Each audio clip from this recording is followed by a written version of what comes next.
Hi guys, I'm Danica with Couponing at its finest, and this is a new episode of Cooking and Couponing with the Gabbs. And I'm gonna wait for people to hop on. I did announce that I was gonna do lives, multiple lives for you guys. Usually, it's a little bit difficult for me to do videos and lives while I'm cooking for Thanksgiving in specific because this is going to be a Thanksgiving special. Um, so I'm going to give this a try for this year. I usually announce to you guys, or if you followed me for a while, you guys know I don't upload or do any deals or show any deals for Thanksgiving week because I am the cook. So I'm going to attempt this for you guys today. Today is Sunday. I do.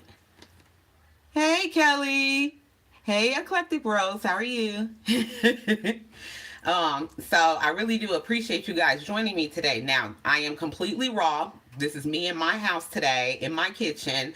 I have my hair pulled back because I don't play when I cook. So I need it out of my face and out of the way. If you guys notice, I didn't show it on YouTube, but I showed it on Facebook last night. If you guys follow me on Facebook or on Couponing at its Finest Facebook group, a lot of you guys are members. You guys did see, I did my nails last night, so I wouldn't be too terrible today. Hey, Lily, happy Thanksgiving. See, that's going to be the hard part of this, catching the comments, because, like I said, I don't play when I cook. So, so for today, what I'm going to be cooking for, well, with you guys, and this is my first time doing this, so I'm going to be sharing this experience with you guys. Homemade cranberry sauce. Now, this is super simple according to the recipe that I'm using. And I'm also going to be canning it for the simple fact of my previous live. If you guys watched that, I was ranting a bit, but in that live, I did show you guys that I had started home canning.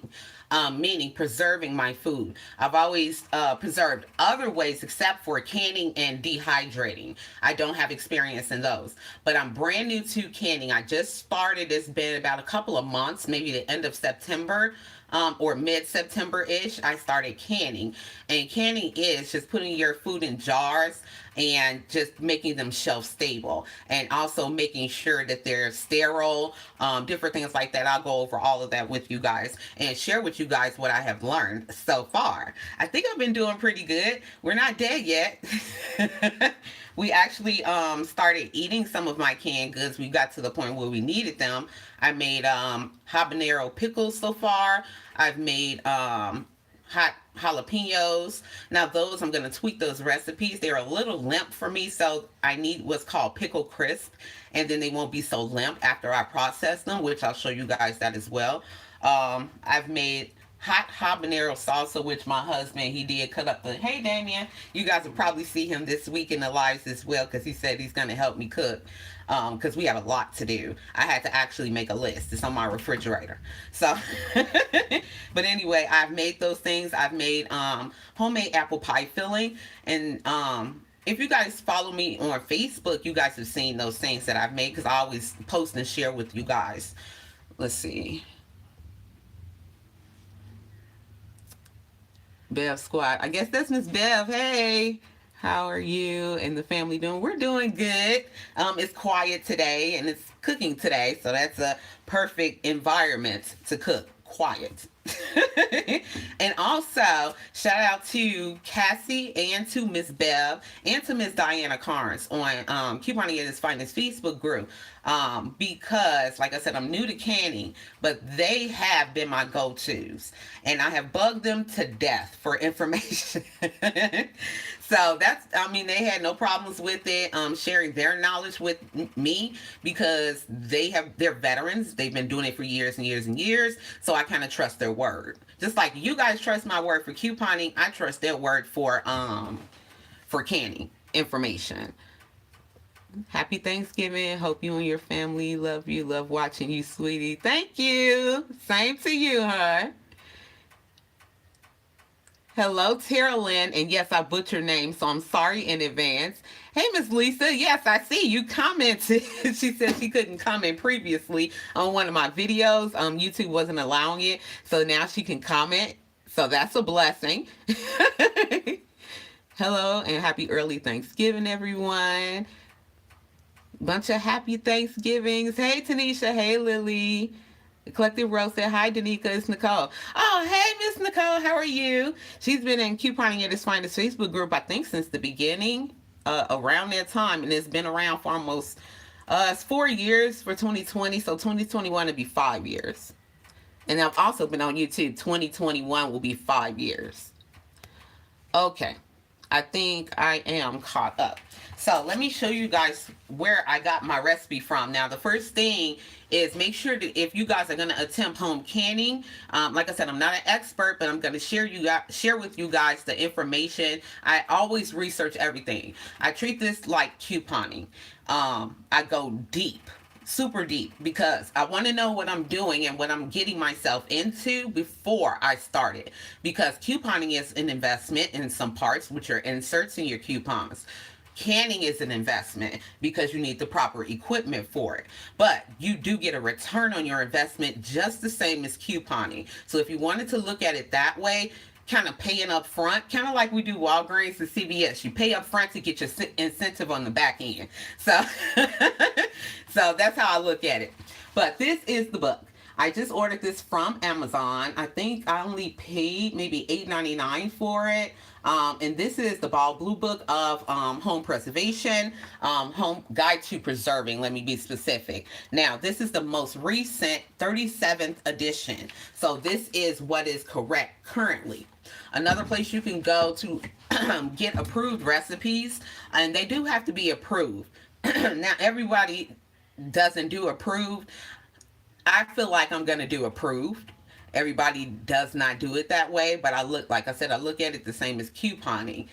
With couponing, I do it straightforward, by the book as close as possible to the book. I don't glitter, I don't balance. So I look at canning the same way. They're called rebel canners. I'm not going to rebel can. I am interested in a couple of different things that I've done scientific research in, like ghee. If you guys have seen that in your stores, it's super expensive. I saw it yesterday at Walmart when I ran over to get a couple of things. It's very expensive. It is part of rebel canning, but in a scientific sense, it's not. So that one I am interested in. So anyway, back to what I wanted to tell you guys. Go to the US. You can look it up on Google. A lot of this information is on Google, the same as couponing. Go to the USDA website. I can't think of it. It's on the phone I'm on, so I can't pull it up. But below this live, I'm going to always watch back everything. Eventually, I will put some links down there for you guys if you're interested in doing anything with home canning and you need to do your research and get more information on it. There's a USDA website I've used a couple of times. Those are approved recipes. Now, I'm saying approved recipes for the simple fact that we do have what's called botulism. Botulism, from my research and the information I have gained, is we have botulism spores, which is like a little microorganism. It's on all foods, period. Regardless, if you're canning or not, it's there. Now, the issue is if you do not use an approved recipe or you do not do the process correctly, you can create an environment, because whenever you're canning, what you're doing is taking the air, all air, out of the jar to sterilize it. Now, the botulism will still be there because it's on food, period, but it is dormant. We eat it every day. It's on everything. It's on the dust on your couch.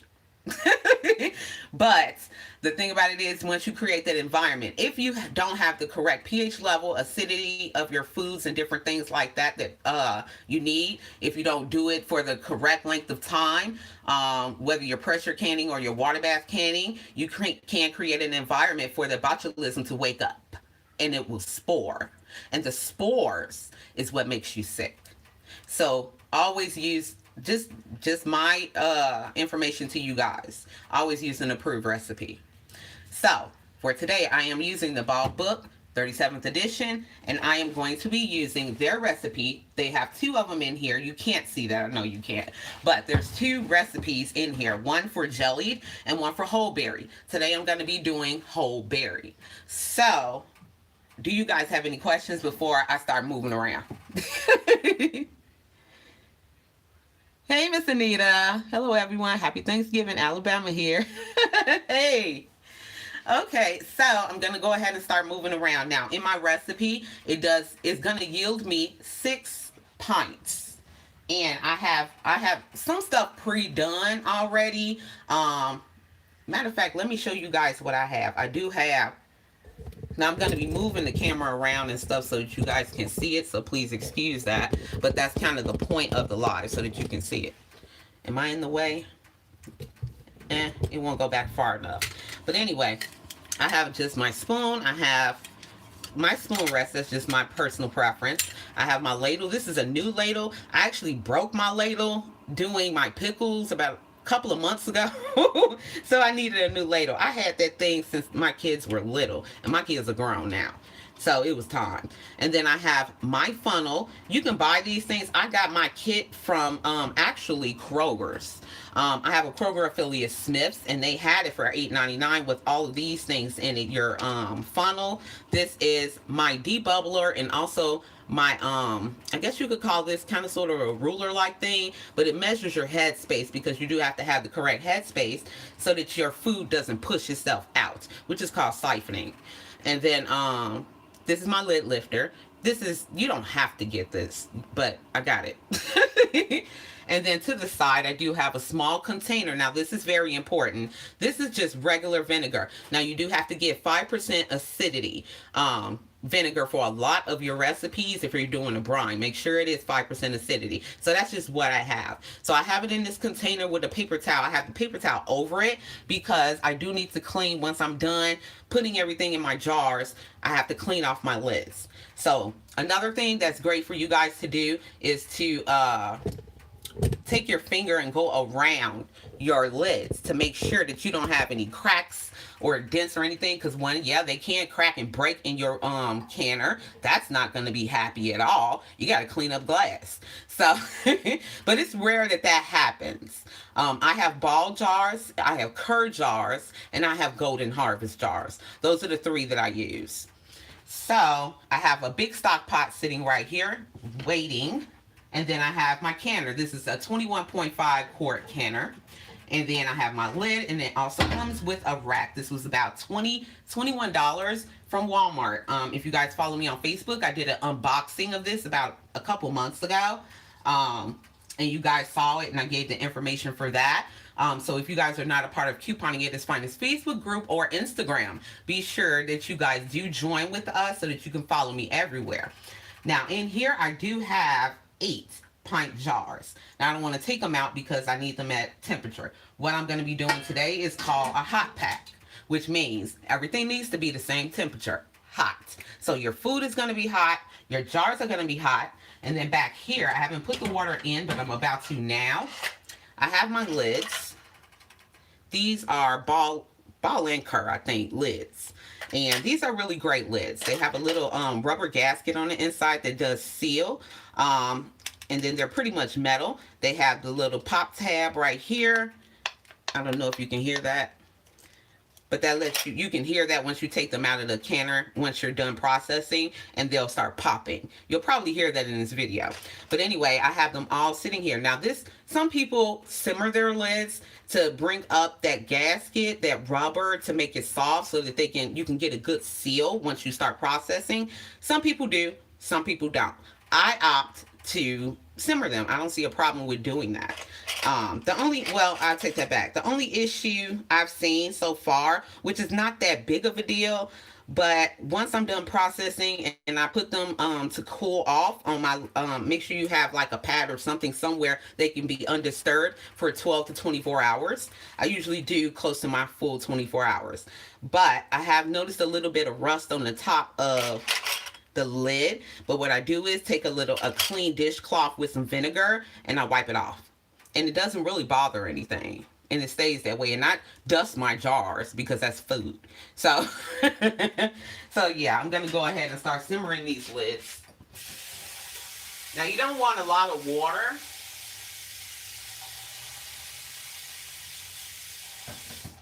Just enough to cover them. Just a small little quart pot, I guess you could call it. Now, it doesn't fit well back here because of this big donkey canner, but it does its job, and it's out of my way.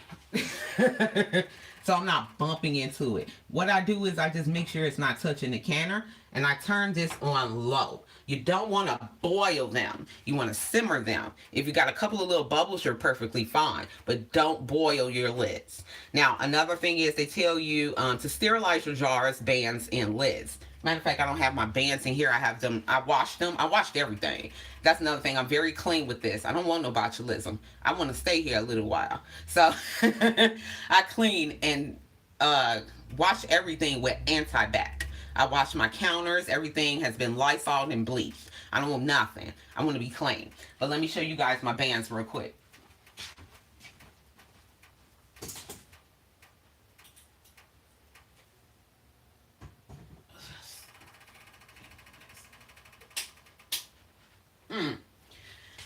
Okay, I forgot to turn on my lighting too. I don't know if you guys could even see me. But anyway, this is what the bands look like. I'm leaving in here, but these have been washed and I put them over on the other pad. I'm going to leave them undisturbed, my jars, when I'm done. I just put them over there to dry out of my way. So I'm going to leave that one right there.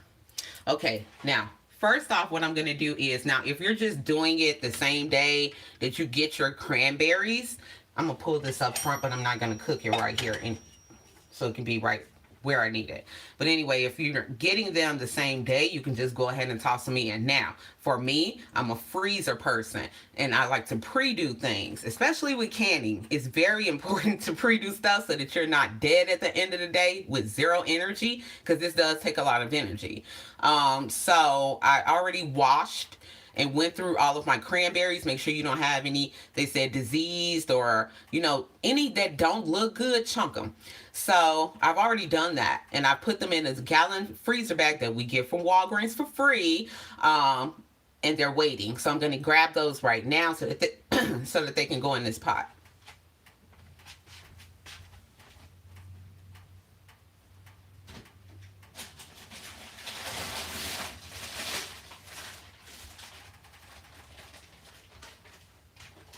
Sorry, my deep freezer is on the other side. So the recipe does call for 2 quarts of cranberries, which is 2.5 pounds. I found these at Sprouts for 3 for $5 or $1.67 per bag. So I got 4 bags, and that did equal out to 2 quarts. You do have to do a little bit of unit conversion, which isn't hard. Just ask Google. Hey, Miss Ingrid. Hey, Jeff, how's it going? Miss Mary is here. Hi, everyone, and happy Thanksgiving. It's only Sunday, and I'm exhausted. Already just getting ready for Thursday, labor of love. I know it is. Yes. Hey, Miss Stacy. She said, hey, beautiful. Thank you. I know you guys can't exactly see me because the point of the live is I want you to see the process. So I have a quart and a gallon size bag, which does equal out to the 2.5 pounds. So that was 4 bags from Sprouts. Now that deal has not ended. For most regions, grocery runs from a Wednesday to a Tuesday. Today is Sunday. So if you guys needed some cranberries and you wanted to repeat this or just make it in general for the holiday, you could. You don't have to can it. Go to Sprouts. So far, to me, they're the cheapest. Now, if you have an Aldi's, you can check them too. I don't have Aldi's. They took them out of Vegas and sent them to California. So, yeah. Now, I do keep, like, fruits and stuff like that, or little small things that don't tear up my bags. I do keep my bags, guys, just FYI. I wash them out in anti-bac soap and leave them to dry and use them for something else. Now, for meats and different things like that, I don't keep those. But for fruit or something like that, something light, I do keep my freezer bags. Just a tip if you guys have never done that. I learned that from my grandmother. She used to keep her bags the same exact way. I'm going to put all of these. Now, it doesn't really matter that they're frozen because we're cooking this. So it's okay. Some are falling off and some are not, or breaking off. Now, I do have my canner, by the way. I didn't tell you guys. I've had it on for about 30 minutes on 2, not even medium, just to heat my jars. I don't want my jars to boil. They do not need to sanitize if you're, I think they said, if you're processing something over 10 minutes, then it sterilizes itself. But I do wash and clean my jars. You can throw them in the dishwasher. That's what I did last night. I produced some stuff that I can. So, dishwasher, and I just put them in here just to heat so that everything is the same temperature. Hot food, hot jars, hot lids. The only thing that's not exactly hot is the bands, but it's okay. They're just a temporary thing anyway, and I'll tell you about that in a few. Now, next to go ahead and keep moving on this cranberry sauce, we're gonna need 4 cups of sugar and 4 cups of water. So I'm gonna put my water in here first, because if I do sugar first, it's gonna stick to my measuring cup. And this is a 2-cup measuring cup that I'm using today. And I'm using this one because this is my one for a camera. Whenever we do couponing and cooking with the Gabbs. I have others that are bigger, but they're old. And they're not pretty looking. So this one's pretty, so I'm going to use this one.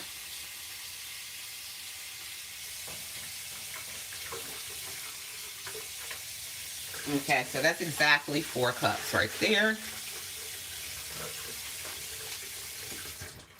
I think you guys can see me a little bit better from that angle, so I think I'm going to leave it right there. Okay, now this I'm kind of sort of questioning a little bit.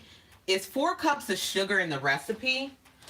Last time, now I made some strawberry applesauce, and it called for, I forgot how many, but it was more than 2 cups of sugar.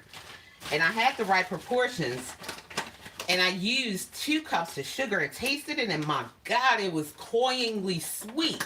Just borderline cloying. And I'm like, wait, I don't like it super sweet like that. So I'm wondering if I can taper down the sugar, but then again, I don't want to mess with the proportions either. So I guess I'm going to go with this. And if it's too sweet, the next time that I make this, I'm going to taper it down. So they're asking for, let me double check, 4 cups of sugar. Now you can dry out your measuring cup if you want to. I'm not, just for the sake of time. I got a lot of other stuff to do to prepare for Thanksgiving, so we're not going to make this long at all, because the other lives will be longer, because I'm like baking. And then I'm going to do greens for you guys. That's long. And I'm going to try my best to get on. Now this is 2 cups. I got to get another 2 cups in here. And what I'm going to do now is slide this to the back so it can go ahead on and start heating. And you know what? I don't have my top. I got to get my top for this.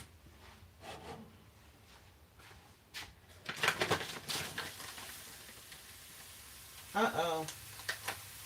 I just opened this bag of sugar this morning. Ooh, just about. You know what? There's... It's a pinch left in this bag. So what I'm going to do is put it to the side.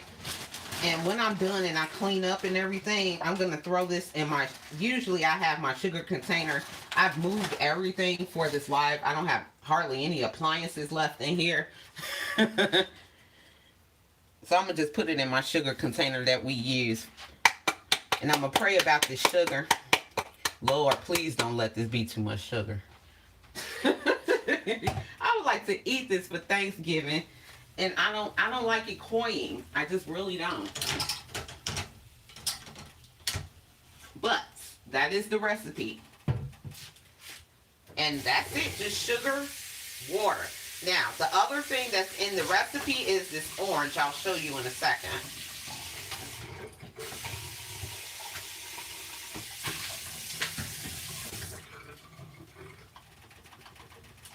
I'm going to cover this so we can go ahead on.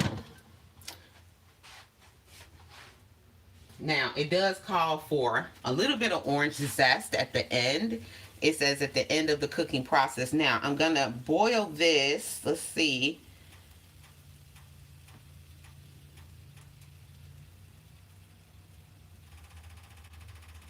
It doesn't have a time. They just said until the skins and everything burst open. So that's what we're going to do. But it does say at the end, add a little bit of orange zest to it. So I have seen videos and recipes online on Google where anyone else getting hungry, Miss Tanisha said, they add orange juice. I've never tried that, but I've seen it. So I'm not 100% sure on it. I'll give it a try next time. And then I also check if I'm going to can it, I'm going to check the pH level on it to make sure that it's correct. Miss Leslie said, I do that too. My husband thinks I'm crazy. You guys should have seen me. Now, my kitchen was clean, but you guys should have saw me this morning. I was making sure it was extra, extra clean because I was canning and I don't want no germs, no dust, no nothing. Miss Stacy said, hungry here. Yeah, the closer we get to Thanksgiving, we're going to get more and more hungry with these videos. I'm going to try my best not to eat the stuff because I have a problem with that. I just start eating it. Not all of it, but you know how you taste your stuff and then you keep going back like, wait, I need to stop. We ain't going to have nothing left. Like my dressing, I'm going to show you guys. I don't call it stuffing. I was raised by my grandmother from Clarksdale, Mississippi. And if you guys have watched this year's Easter special, cooking special, all of those things are pretty much the same things I'm doing for Thanksgiving. The meals are the same. You can change up your protein, your meats, or whatever, but your sides are usually the same. Your macaroni and cheese casserole, if you're doing sweet potatoes, or a sweet potato casserole, dressing, or stuffing, whatever you want to call it. I don't call it stuffing because I don't stuff my turkey. I do it on the side. Some people stuff the turkey, some people don't. I know there's a proper way that you're supposed to do it, to not get salmonella when you're stuffing it. So I've heard. I've never had it that way, but I don't knock nobody that stuffs their turkey. But I'm not gonna do it. And the way I was taught to do it is you pre-do your dry. You do your cornbread or your bread or whatever you're gonna use, and then you put all your seasoning in and let it set for overnight, 24 hours, or for 2 days in the refrigerator and just let it sit. So I'm gonna show you guys that for Thanksgiving. Miss Anita said I do cornbread dressing. Yep. I don't know. That's the way I was taught, so that's the way I cook. And then majority of the food that I cook, except for my everyday foods, my holiday foods specifically, are my grandmother's. Now, I do create my own recipes. Like I'm going to show you guys a brand new recipe that I created because I made that homemade pie filling and I actually ate it over some ice cream, and oh my God, it was so good. Get this ball book. And you can also go to freshpreserving.com. That is their website. That's where I got that apple pie filling one from. The other ones came from this book. And I think I did one from the USDA website as well. I can't remember which one. Oh, I'm hungry. Wish I was with you, Danica, cooking and eating. Well, thank you. I wish you was here too. Y'all can come on in and eat. It's another besides cornbread. I'm not sure. I know now sometimes for my dressing, I'll do, like if you get to we call it the butt parts of the bread, we just wrap up the packaging or whatever and put it in the freezer for the holiday. And then you take that out and add it to your dressing. You just break it up. Now, I'm not sure what exactly that does, but my great-grandmother and my grandmother did that. And my great-aunt. So, I'll do it periodically. It's not 100% necessary. The other part, now this I don't do. But I've had it for years because I grew up with it. You take the gizzards, like the turkey, it comes with a bag on the inside of hearts, gizzards, and liver. You take that liver and them gizzards and you boil them, you cut them up like really small little pieces, dice them up, and you put that in your dressing. And you take that turkey neck and you boil that. Now that I do periodically when I feel like it. You take the turkey neck and you just boil it. My uncle used to season it. I don't season it. Just boil it, pull the meat off that turkey neck. You don't need those bones, and put that in your dressing. Probably just to stretch it, make more of it. I guess So I guess it depends. Now, because of COVID for this year, a lot of people are celebrating very differently. They're pretty much solo at home, using giblet gravy. Yep, that's another thing that my grandmother used to do. She used to put it in her gravy too. I wasn't a fan of that one. I mean, I'm not. I don't hate it. I'll eat it, but I'm not a fan. That's just me. But my grandmother, like I said, they were from Clarksdale, Mississippi, and they ate rabbit and squirrel and all that other stuff. Tripe is another thing they ate, and I can't stand that at all, ever. I used to give us for gravy, Miss Stacy said. And then Miss Ingrid said, "Oh, sweet potato pie. Yes, that is a staple. And yes, I will be making my version. It's basically my grandmother's, but I have a little spin on it that I did learn from another YouTuber. I can't remember her name, but I saw her video and saved it. For sweet potato pie, it was just a process she did to make something, to pull the strings out of the sweet potatoes before your with your end product of the actual pie filling. And I really loved her technique, so I'm gonna try to execute that for you guys today. Not today. Let's see. Like I said, I have a list on the refrigerator. That's actually up for tomorrow. Tomorrow is going to be apple pie and my sweet potato pies. So I'll be executing that for you guys tomorrow. Miss Stacy said, "Okay, don't mention tripe again." If you guys don't know what tripe is, just go on Google and look it up. It's gross. It's nasty. Now, some people love it. I think they make soup with it out here because they sell the tongue tripe. I know they say don't waste any parts of the animal, but some parts I'm just not okay with, and that's one of them. I'll eat some liver. I'll eat beef liver and chicken liver. I don't like giblets. They're too tough. Miss Leslie said yummy. Okay, let me check on these cranberries and see what are they doing. Absolutely nothing at this point. Oh, they're melting down a little bit.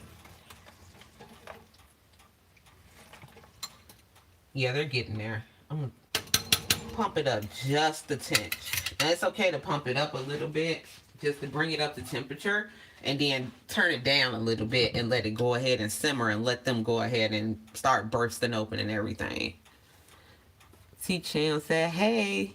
Miss Leslie said I was yummying the pie. Now, I do have a problem this year.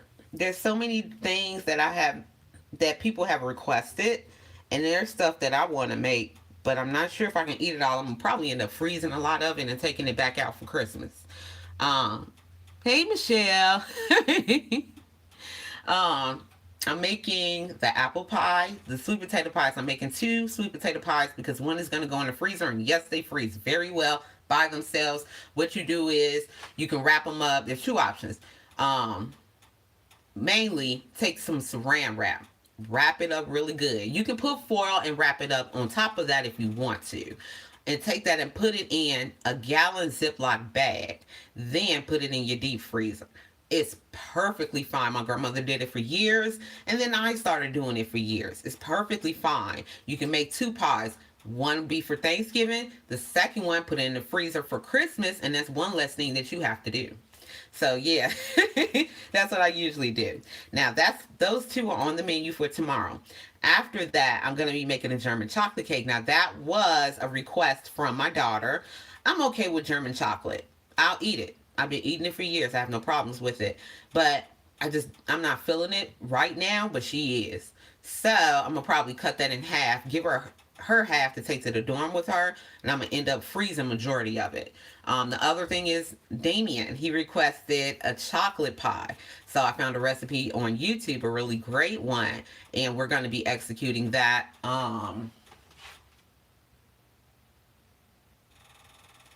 That's up for Tuesday. German chocolate cake, chocolate pie, and dressing. The setup for the dressing. All of that is up for Tuesday to let you guys know in advance. The other thing we're going to be making is, now this I made up just off the top of my head, and I'm going to give this a try for you guys. It sounds like it's going to be really, really good, but I hope I can do it right. What I'm going to do is an apple pie bundt cake. with caramel drizzle, with a makeshift caramel drizzle. So yeah, that's coming up for Tuesday as well, I believe. Nope, that's not for Wednesday. Wednesday is the apple bundt cake. Oh, greens, and then turkey ham. Now, if you guys have never had turkey ham, you are missing out. We don't eat pork in here. Damien does now, but he's 17. He's almost grown. We raised him on non-pork, but he eats pork. I think my daughter does a bit too, but I try my best not to touch it. My husband just does not. Period. Miss Tanisha said, "Oh my God." So we instead of regular ham, we started doing turkey ham, and I created this was back years and years ago when my kids were little. I created a turkey glazed turkey ham, the same as regular pork ham. So I just slice it up, and then I do my if you guys follow me on Facebook, you saw my pineapple that I canned. That was fresh pineapple rings that I made. I'm going to take those and put that over them. Now, I usually do a Marciano cherry. I'm probably not pronouncing that correctly. But they were so expensive. Like, they know we're in a pandemic. Why did you jack that price up so high on a cherry? I guess because it's a holiday staple. But you know what? I'm not gonna worry about it. It's a cherry. I would prefer it, but I'm not gonna, die if I don't have it. So I didn't buy it. You do you. I always love to learn different cooking tips. Well, thank you. And I've been learning a lot too. I've been looking at other YouTubers and other people online, on Google, their videos, trying to learn, different things, because sometimes you get set in doing the same thing over and over and over again, and then it gets boring. So I always try to, like last year, if you guys tuned in to my cooking video, I showed you guys a stuffed roast, and I stuffed it with onions, sauteed onions, bell pepper, and mushrooms. I stuffed the roast and I put it together with toothpicks, and it was such a hit. It was a hit. I'm debating on doing that for Christmas. I'm not going to do it for Thanksgiving. But I'm debating on doing it again for Christmas or New Year's, because we got 3 holidays back to back: Thanksgiving, Christmas, New Year's, and then that's it. Then presidential inauguration. But no, we're not going to talk about that. Not today. But you know what? I got something to drink. I got my coffee. I was finishing up my coffee. It's 11:38. For me, at least. I'm PST, Pacific Standard Time, so it might be earlier or later for you, depending on where you're watching from. Apple bundt cake and greens, baby. Yes, we gonna eat. Yes, we are gonna eat. We might be in a pandemic. Like I said in my other live, we're struggling just like everybody else. My husband hasn't worked since March. He's been out of work because he was part of the entertainment industry. You guys know that I'm in Vegas. Vegas is entertainment, casinos, different things like that. So those businesses, like some of the hotels, they're still open. Some of the residencies have closed. Some, I think they're doing it social distancing and just streaming it. Nobody in there. So it's a whole lot different. But the company my husband worked for, they announced that they're not opening until 2021. So he's been looking for another job. So that's been tough. So just to let you guys know that you're not the only one struggling in this pandemic. I'm human too, so we've been struggling just as well. But because I've been couponing for so long, for over 10 years, I know how to borrow from Peter to pay Paul on certain things to make it work. And then I coupon. I stay stocked on food. I try not to let my food go nowhere. During the first part of the pandemic, I was donating. I'm not trying to pat myself on the back or anything, but I'm just happy that I was able to. I sent off maybe 7 to 8 boxes, maybe 9, and that's the big long boxes from USPS. I sent it to family. I sent it to some of my Facebook members that were needing help, that were sick and not feeling good, and prayers and blessings to them because they're still sick at this point. That was way back in March. And I'm happy I was able to do those things. Send them out Lysol, Clorox, toiletries, everything. everything, dishwashing liquid, just every category. I sent out stuff. So I'm very happy to have been able to do that. But no, we're broke. But I don't know, I have accumulated enough. Okay, yes, this is ready to be turned over a bit. Stir it a little bit. Get that sugar down in there, because that sugar does need to melt. And I can show you guys what this looks like. Let me see if I can. That's not a good angle. There we go. So that's what that looks like at this point. It's still slightly frozen, but I did pump it up a little bit. And I just turned it over a little bit so it can get going. Oh, shoots. Sorry, guys. So that it can get going a little bit and get that sugar dissolved. Let me get you guys back over here. Miss Tanisha said, yum, yum. Well, I'm hoping that this recipe turns out okay, because I was really interested in the one that added just orange juice. So, like I said, next time, we'll see. So let me put the top back on that. Just making sure my eye. See, that's another thing. Vegas loves electric. Everything is electric. I am not a fan of electric. So, my stove is electric. When you see my face, I work with it. I have to work with what I have. But I prefer gas. Gas heats more quickly. You can bring your things to temperature more quickly. It cooks more efficiently to me. And that's why I like gas. Now, I'm in an apartment right now. You guys, if you followed me, you guys saw that we moved to this apartment last September of 2019. And my daughter went off to college to Penn State. You guys saw that journey. So for this apartment, it's all electric. Again, whatever. We were consolidating. We went to a 2-bedroom because I still have my son. He only has, he's a junior. He has one more year before he goes off to college. So we were taking this time period to save up for a house. Finally. Life sucks.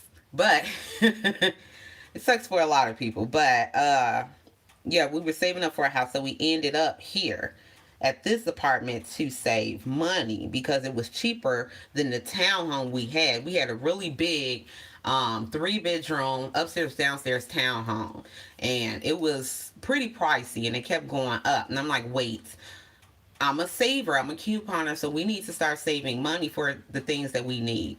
So we ended up finding this place, and we had to leave there because it was just every year when you're leasing something, it gets higher. So I'm like, you know what? We're not going to do this. So we ended up here to save more money. So that means I have less space and I have to deal with what they gave. But I do have the option to change out to my own personal stuff and pay for it. And then they can take their things. I really kind of sort of want to do that. I need gas. But then another thing, I'm not sure if they even have a gas line here. They have to have that gas line for me to even take that option. Miss Ingrid said, diet out the window till after New Year's. You taught us to coupon and survive. I try. And I try to teach you guys the right way of doing things. I'm human and I make mistakes just like the next person. But like I said, I try to stay as close to the book as possible. Like I've talked about it numerous times about Dollar General. That is the highest views on YouTube for years for me. But combining the 5 off 25 and the 5 off 30 gain is borderline. And I've talked about that a couple of different times in lives and in other videos. I've talked about that. That is borderline. But that is as far as I'll go to that line. Just because they're store coupons and there is no reimbursement back to any manufacturer. Whenever you're using any store coupons, whether you're able to stock them or not, for whatever store, usually grocery, there's no reimbursement. When they're doing the store promos, get $5 back when you spend 20, different things like that. That's a store promo, a store incentive. There is no reimbursement. So the way I learned over 10 years ago was, and we were they didn't have that restriction on those coupons that they cannot be combined. So I just leave that up to you guys. If you want to combine them, great. If you don't, raise your out of pocket about $5. That's pretty much all you got to do. But is it glitter or balance couponing? Absolutely not. Oh, Miss Stacy said, I appreciate you keeping it real. Well, thank you. I appreciate you.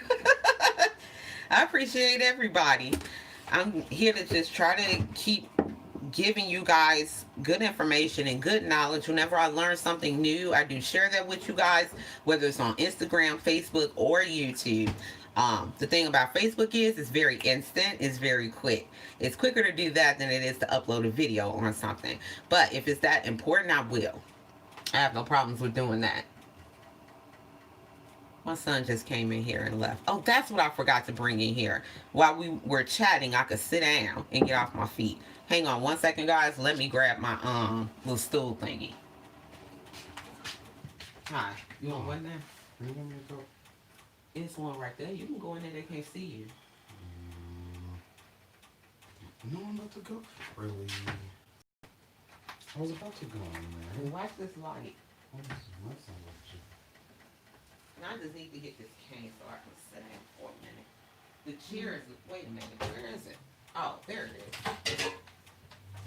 Found it. Yeah, I forgot about that thing. Yeah, because I also, if you guys have followed me, you guys, whoops, I didn't mean to stick my hand in y'all face. This is YouTube whenever you go live. It's a YouTube-based camera, not your own.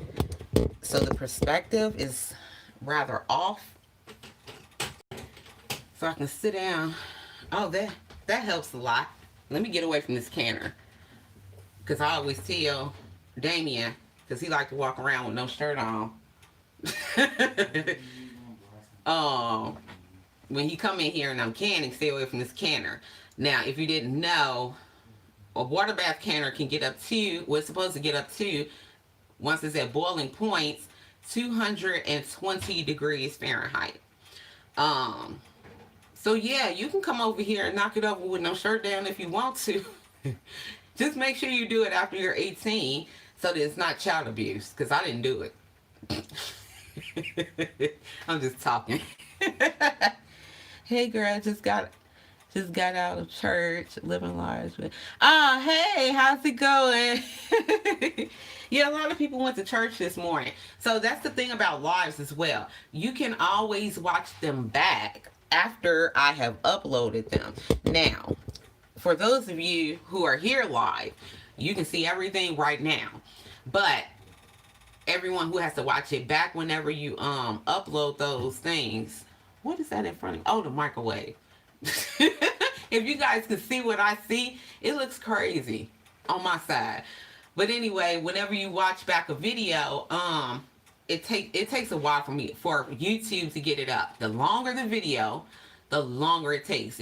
Sometimes, let me see, the last one I did was about 3 hours, 3.5 hours, when we did the coupon Q&A live. And it was a double live. I had YouTube on one phone, and then I had my other camera running Facebook. And it was at the same time. And that was 3.5 hours of information. If you guys have not seen that video, hop over to, well, first up, it's as soon as you go to my channel page, it's the first video there for preview. But other than that, you can hop over to my playlist. Just click on playlist. It's in there. If you guys need more coupon information, we went over a lot. That was 3.5 hours worth of information. And that's another plus side to YouTube. You can always pause, fast forward, rewind. Like for the Dollar General breakdown videos, because I hand write those out for you guys weekly. Some people are asking for Google Documents. Walgreens takes me maybe up to 3 days to do.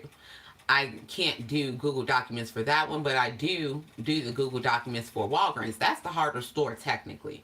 But because you can just pause. A lot of people just pause and screenshot for years. That's just a good option to do. But for Walgreens, I'm going through everything for you guys. Plus, you have the Google document to reference back and forth. I just chose that option for Walgreens because it's a harder store and a lot of people may need visual examples and different things like that. Plus, I give you guys other information in that video. So if you guys are not tuning into the Walgreens best scenarios of the week, those are kind of sort of, they mimic Dollar General in the respect that they're breakdowns. I'm good, thanks, love. Oh Lord, let me please. I need to get further away from this thing before y'all see some mess on camera. Me pulling off my own skin with scalding hot water. But anyway, those videos I wanted to do that way. One, to give you guys a new viewing experience, because I'm doing something that none of the other YouTubers in the coupon community are doing. They're doing a little bit of it, but not the full part of it. I sat down and I studied for a whole year. If you guys have watched my videos over the years, you can see the progression. And it took me about a whole year to master. I won't say master. I'm still learning. But to get to the degree that I am right now, I studied really, really hard to get those videos for you guys, to give you a different kind of viewing experience that other people are not doing. Something more innovative. Something more technical. Those are very technical videos. The production of it is very technical, and then also the breakdowns themselves. Walgreens is a technical store, period. So that's why I was like, well, you know what? I think people need more help with Walgreens. I'm an expert for Walgreens. So let me try to... Thank you. I'm running my mouth. Thank you, Miss Stacy. See, we finna have some oops today. She said, don't forget to stir them berries. Yes, I did. I'm sitting here running my mouth with you guys. Okay, they done broke down real good now.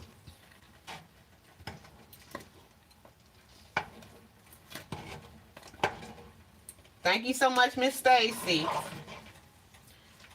I don't mind sitting down talking to folks. I know my husband and my son and my daughter, they get sick of me talking. So I love talking to you guys. That's why I'm a YouTuber. And I also love teaching. And I call couponing an art. It's an art form to me. So that's why I continue to be a YouTuber. Like other folks, I'm not going to name no names, we're talking about I'm doing the same thing. No, I'm not. I'm still a national coach. If you guys need, I do things not just on YouTube. I do things on Instagram. I do Instagram TV. I just uploaded a mini video on Instagram TV. I didn't upload it on YouTube. I'm not sure why I didn't upload it on YouTube. Oh, I know why. It was small. It was a super small Walgreens haul. If you guys are in my Facebook group, you guys have seen that. Those are direct uploads, and then I just directly uploaded it to Instagram TV. It was supposed to be a double points booster example to show you guys how to do those. I've done other videos on double points boosters. I also have advanced Walgreens shopping tutorial video in my playlist for you guys. But we have limits now. If you guys are Walgreens shoppers, beware. They are putting up limits, so that completely annihilated my entire transaction. And it was actually super simple. It was all paper products. I was trying to catch it before they started limiting, and I missed it apparently. I got 12 pack of Scott toilet paper. One. Sorry. So yeah, that wasn't YouTube. I call it YouTube worthy. It wasn't worthy of an upload. So I just slapped it on Facebook if people wanted to, go out there and try their luck. But for Vegas, yeah, we have limits now. And I swear last time I went in there, they didn't have that sign up there. But when I got ready to do a deal, now there's a sign, of course. At this time.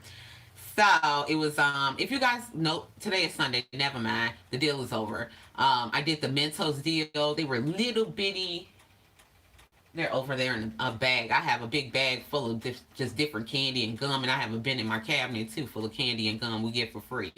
But it was a little mini Mentos. I did that 5 times, so I got 5 99-cent register rewards, so they were free after reward. So I ended up using 2 of those in a previous register reward.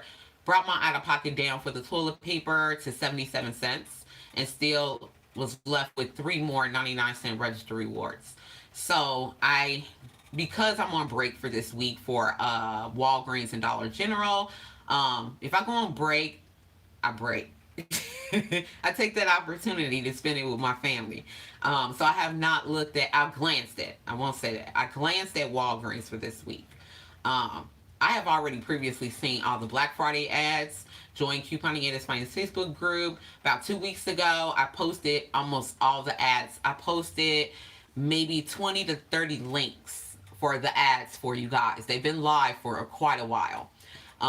So hop on over to my Facebook group and be sure that you join, because I do, I'm not the only one that posts.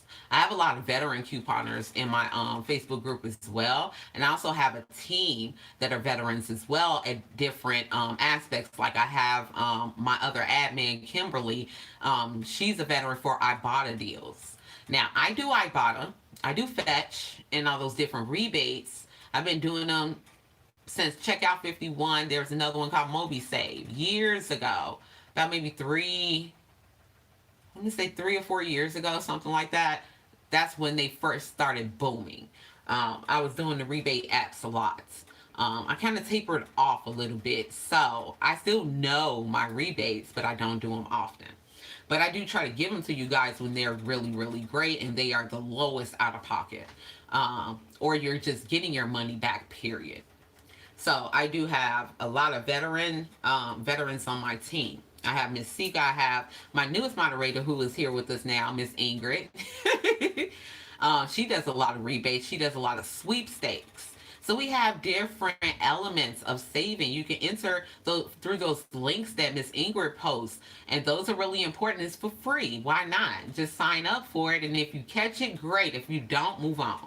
So those are great. Miss Kim is an Ibotta expert, so she does a lot of Ibotta. I have Miss Cassie. Now, Miss Cassie is a previous admin, but she came back to us. But she's not technically on the team, but she's there for support. So she, like I mentioned her earlier in this video, she's an expert canner. I'm talking a lot, so I'm dry. But anyway, Miss Kathy is an expert canner, and she has helped me a lot with a lot of the stuff. And yes, Miss Stacy, I'm finna stir before you say it. Yes, Miss Stacy.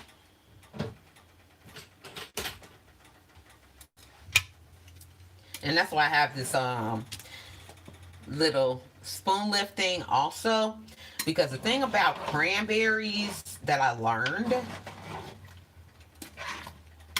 was that they stain. Whatever they touch, they will stain. And they leak. Trying to make sure I don't have nothing sticking on this bottom. That's the last thing I want, is something sticking. And my lids are simmering. Now, when I get ready to, now on this side, oh my God, Miss Ingrid, thank you so much for that super chat. I appreciate that. Thank you.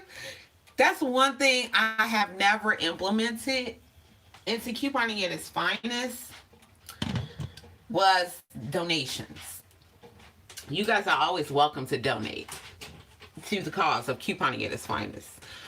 But I don't advertise it. I don't know. I don't know why. I just don't. But I appreciate that so much. Thank you so much, Miss Ingrid. And then a lot of people don't realize that I also have a merchandise line. What is Super Chat? Super Chats is something that YouTube has where it's kind of like a membership. Now, well, I won't say it's like a membership. I'm trying to think of the best way to describe it. It's like the top people that support a specific channel, You do have to pay for super chats. That part is not free, and that is, I think it's, you have to pay for it through YouTube. Now, on the subscriber side, I'm not 100% sure. But as far as the creator side, whenever someone purchases a super chat and they send out a monetary donation to that channel, it does go directly to that channel's revenue. So it will show up there. Yes, I am monetized. Yes, I do run ads. The other part to it is I don't get a lot from YouTube, from their revenue. A lot of people, if you look it up, if you just do a generalized search on YouTube, there's a lot of people that were people that had millions of subs from different genres of YouTube. They have protested against YouTube. They don't treat their creators well. And I don't care if YouTube hears this or not. A lot of people have said that, so whatever. But anyway, they don't. That's the reality of it. So they gave the super chats for the members to be able to donate to the channel. Now that's one thing I haven't done yet, and I will be doing soon if you guys wanted to. Now, one part of it, I was kind of weary and back and forth on doing it right now because they have memberships as well where you can join the membership for the channel if it's available, which mine is available, but I haven't implemented it yet. And you can just follow along for just secret stuff that you wouldn't put out on your channel, or different deals, like from our genre for couponing, different deals. You have to be in a membership for. I haven't implemented that either. But I feel like this year is not a good year to do that. I want to go ahead. I'm probably going to go ahead and do it, but I'm not expecting a lot from it because 2020, the reality of it is we are still in a pandemic. We have been hit so hard financially. Everyone has. Not just my house. Everyone has been hit financially. They have lost their jobs. Kids can't go to school. They're doing the virtual learning, different things like that. And people have fallen into depressions, just all type of stuff. And I don't think this is a good year. I'm back, like I said, I'm back and forth on the donation because it's not a good year. How can I push, or how can I say donate in the middle of a pandemic? I don't know. Does that make sense? I don't know if I'm making sense. I feel like it's not a good thing to do. But everyone is not affected. There are millions of people that are, but then there are some people who are not. So that's the other side too, is I'll probably end up implementing those donation aspects for memberships. And you guys are always welcome to purchase super chats like Miss Ingrid did. And you guys can't see me at all. You can see Minnie Mouse. But you can always purchase a super chat. And that way you can donate to the channel to support couponing at its finest. Another way to support, below each video I have what's called a merchandise shelf. And I do have a clothing line. I do have like coupon binder bags and different things for couponing at its finest for my brand. So you can purchase through there. That's through a company called Teespring that partners with YouTube. And all revenue and proceeds do go back to Couponing at its Finest YouTube channel, Facebook group, and Instagram. It does support me bringing you guys great videos, great content, very informative content, and anything that I could do that's positive for you guys. Like this video right here, it's positive. We're learning together, and that's positive to me. Now, I had some comments. Let me take a look and see. I'm trying to fix my camera because we're about to check on these cranberries again. You're wonderful and beautiful. I wish I could send 1,000. Oh, well, thank you so much. That $10 was such a blessing. I appreciate that because, like I said, we're in the middle of a pandemic. I don't expect anything from anybody other than to be learning at this time. Take this opportunity. Yes, it makes sense in due time, honey. Miss Tanisha, she said, sorry you got scared. My son, birthday Halloween, he got a kick out of it. Oh, are you guys talking about the Halloween themed videos that we did for October? I'm not sure if that's what you guys are speaking of. I was looking through the comments and I didn't see anything. Oh, they're making Oh, they're starting to pop. Good. I don't want to taste them yet because I was being silly and I was like, let me eat a raw cranberry straight out the bag after I washed it. No, I had to spit that out. It was so sour. I said, oh my God. But now we have our sugar and we have our water in here, so it should be some sauce in a minute. And I like whole berry better than jelly. I'll eat jelly cranberry sauce. They do have a recipe in here for jelly, but you do need a good food processor or a food meal. A food meal will be better because that will separate your seeds and it'll separate your skins. And then you'll be able to achieve a jelly state, I guess you would call it. But this is a whole lot easier. And I don't mind whole berry. I love whole berry. They're wonderful. I just wasn't ready for it. Love your videos. Halloween videos are awesome. Oh, okay, I see it. Your videos you did for Halloween really scared me. Well, that was kind of the point of Halloween. My both my kids and my husband love scary stuff. Yes, me too. It's healthy. So I think I'm finna get rid of this coffee.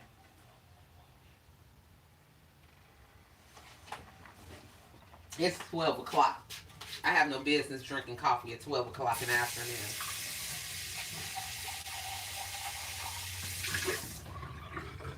I'm gonna grab something else to drink.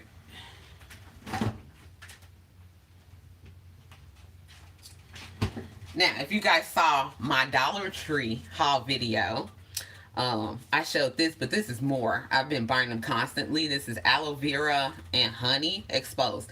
This is really good. I got it from Walmart. They're $1.88 a bottle. They're on the health drinks part, like where the Gatorade and all that other stuff is, but with the health drinks part, where they have the coconut water and everything, this is where I found these. I have an ulcer. It's getting a whole lot better. I had to pull out all of my majority of my spicy foods. I know where I got that ulcer from. For the past couple of years, I've been on a regimen of ibuprofen. So I take 1,600 a day, 800 in the morning, 800 at night. That was for the past 2 years. So now I have an ulcer.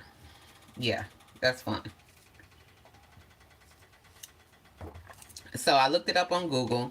I didn't feel like going in for an endoscopy or anything to that effect. They said mustard. Now, mustard, my grandmother's been using for years, and I've been doing it for years. 2 tablespoons of mustard kicks out any gas, bloating, and excess stomach acid. So before I eat, I take 2 tablespoons of mustard, and then I make sure that I drink about a quarter to a half a bottle of the aloe, and that coats my stomach and promotes healing for the stomach lining where the ulcer has eaten. So this has been working out really, really well for me, and I've been able to eat. I stopped the ibuprofen. Now that was painful. I stopped it for all of last week. I just stopped. But I just started re-implementing it in. I will cut one in half, take it in the morning, take it at night. And now I'm taking one whole one just in the morning and not at night, just to try to keep the healing going of my stomach lining, but also kind of cancel out some of my pain so that I can function during the day and do stuff like this. Miss Anita said, love anything cranberry. I love cranberry cakes. I've had cranberry muffins, different things like that. I do too. Cranberry orange. Oh my God.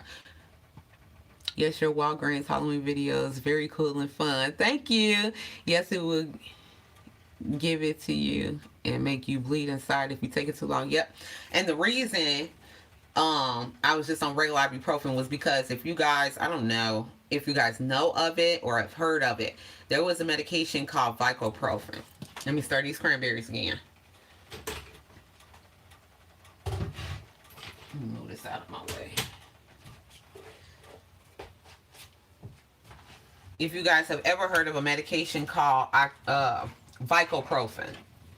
Oh yeah, they coming together really well now. I'll show it to you guys in just a moment once more of these have bursted, but a good amount of them have. Oh, they popping. Let me put the top back on. I don't want them to pop in my face. That's not gonna be happy.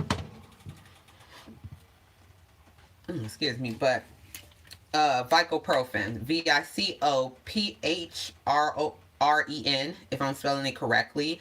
A couple years ago, they stopped manufacturing it.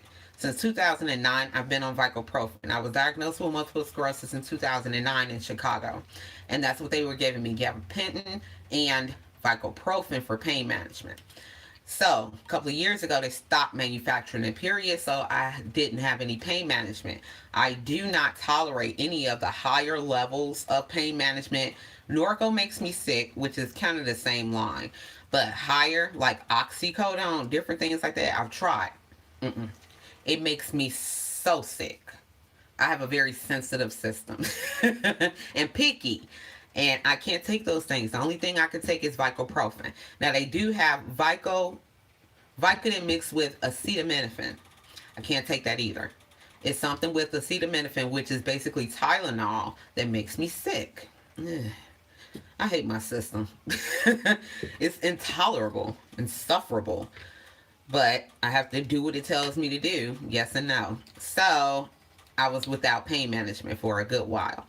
Then I had to just take ibuprofen. It helps, but it tapers off because it's just ibuprofen. It's not over the counter. It is prescription, 800 milligrams, but it tapers. So that's what I was stuck with for a couple of years. So it does have the quality to produce an ulcer eventually, and it did. So that's where we're at today. Until I can find something else that I can take, but I'm just about taking everything. I took Tramadol. That makes me sick.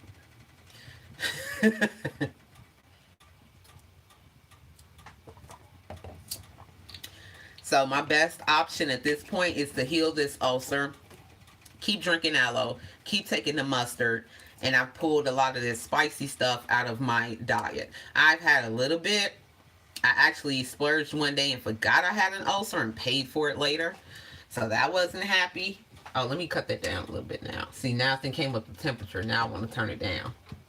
Because I don't want to produce a super roaring boil. Now I'm going to go ahead and let these boil a little bit more. But I want to show this to you guys now.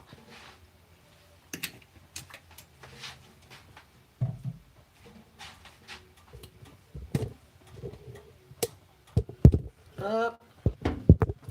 This is awkward in here. My kitchen is so small. This is what it looks like right now. It's coming into a little bit of a roaring boil. So like I said, I just turned it down a little bit. There are some in there that are not popped yet. During this process, they should go ahead and start popping. I'm going to keep on stirring them so that they're not going to stick on the bottom until I have majority of these popped. Then we're going to go on over to, well, actually, we're going to stay on this side. This stupid thing, I've had this tripod for years, and it has been by my side for years. But today it hates me. Usually when I do the cooking videos for you guys, we're from a different perspective. I've never done a canning video.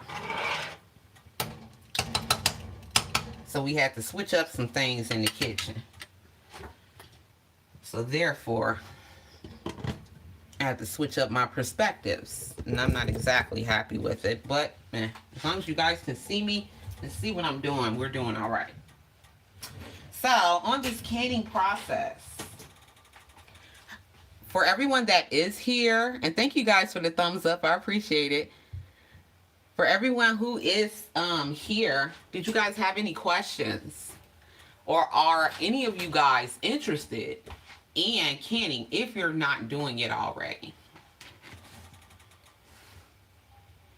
Or do you guys have any questions for me? It doesn't really matter what question. We're just here kicking it today. Well, this afternoon now it's 12:15. Let's see, we've been on about an hour and 15 minutes. And I'm just making sure that I'm not missing anything in my recipe here. Because like I said, you want to do this exactly the way they tell you to. to make sure that it's safe to be shelf stable. Yes, I will give you. Oh yes, I saw that one. Yes, I love canning. I just did grape jelly. Oh, okay. Well, that's cool. I'm not. You know what? My daughter and my son like grape jelly.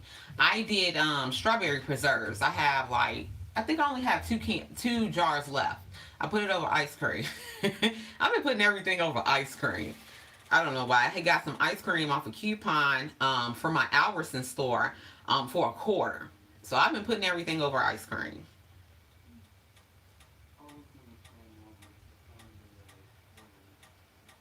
I think we're just about done here with the cooking process because I know everything else. We're going to leave a half-inch headspace. Oh, that's another thing I wanted to talk about with you guys for canning. But let me check the comments again. Interested, just haven't gotten started. And then hit thumbs up, everyone. God bless, Miss Ingrid said. Miss Stacy said interested, just haven't gotten started. Oh, shit. Excuse my French, y'all. Okay, I'm messing up stuff. I told you. What happened? What happened? Did it boil over? Yes. Okay, so you guys can learn from my mistake I just made on camera, live. Once it starts boiling, take the top off. So that means you guys know what it just did to me.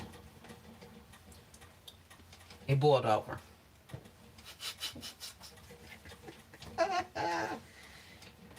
Oh well. It don't take but a second to get it up. It's not that big of a deal. I caught it. Like with milk. When I'm making like mashed potatoes or something like that and I'm heating up my milk will boil over on you real quick. I put a top on it, but I'm usually not talking. And distracted, and it doesn't boil over on me. Once it gets up to temperature, I have to cut it off. So you know what? Oh yeah. So according to the recipe, they said add a little bit of lemon zest. So I do not have a lemon zester, but I did go ahead and get me a lemon. Lemon. This is not a lemon, Danica. This is an orange. We're going to get the orange and we're going to just cut a little bit off and dice it up a little bit and put it in here because this is the last 5 minutes of cooking time according to our recipe. So I just want to I tried to get an orange that looked really, really good. And we eat oranges, so the rest of it won't go to waste at all.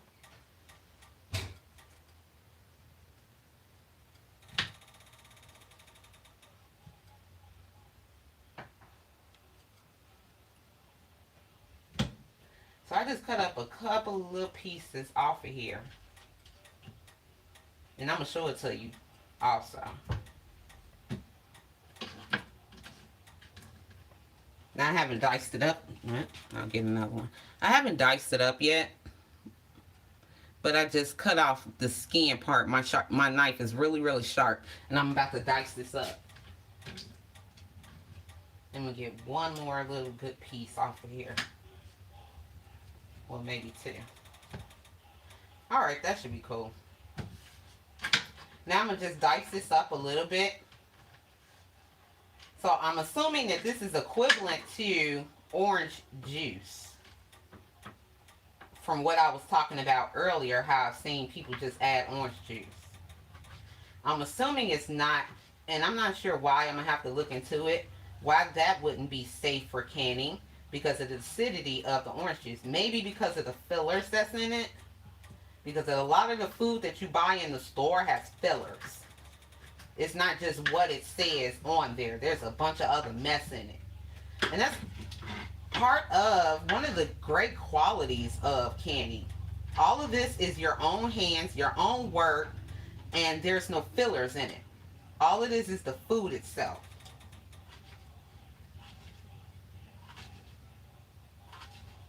So I'm just dicing this up. I don't want any gigantic pieces in here. Now, if you guys had a zester, that would eliminate this part. but I don't zest things very often, so I don't have one. Like when I did my pineapples, I didn't have a pineapple corer, so I had to buy one. And I showed that to you guys. I think I didn't upload that on YouTube, but I did upload that on Facebook. I don't think I put that on Instagram either, because it was super small. I got my pineapples for 99 cents at a local store. If you're not in the Southwest region, you wouldn't have that store. But I was able to get them for 99 cents, and I did can them. I think that's pretty decent and small enough. I don't want to dice them to death. So I just diced them up about this small. And I'm going to add this now. And it's already super hot, so I'm going to cut this off. Oh, I already did. Never mind. And then I'm going to stir that in. Yeah, it's super hot. So we're at a good point. Just about all of them have popped. This looks really good.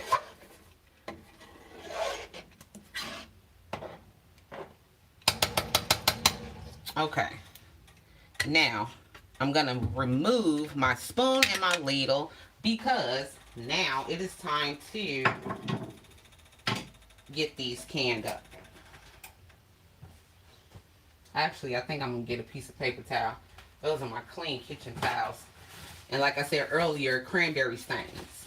So I don't want to stain up my towels. So I'm going to use that.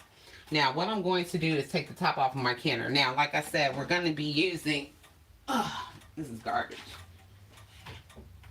This is called a hot pack, so everything needs to be the same temperature. Let me move this out of the way. Ooh, what a mess.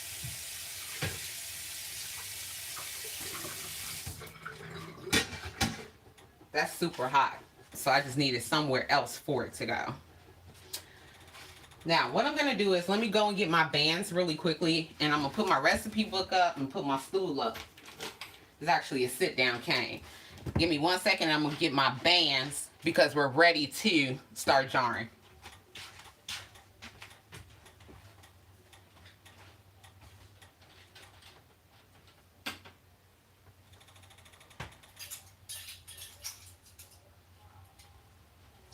And then also, I'm going to put these over here. When we're done processing and everything, I'm going to show you where I keep them. So if you guys are interested, you'll know exactly what to do. Because like I said, in that other live video, I said I wasn't ready to do a canning video, which I wasn't. I needed to keep learning. I don't like to present you guys with anything that I don't know about. Or, excuse my French half-assed. Now, I'm going to move the camera down a little bit. Wait. I was like, I know she did not just say Bev Squad. I almost hit the floor. That was your name on the thing. Miss Bev. I know that's you. Anyway, you live in my vacation place, Las Vegas. Can't wait for this to be over so I can visit. Hope to see you when I come that way. You know what? Everybody that says they're going to come and visit me, they get here and then get caught up on the strip. And then they don't come and visit me.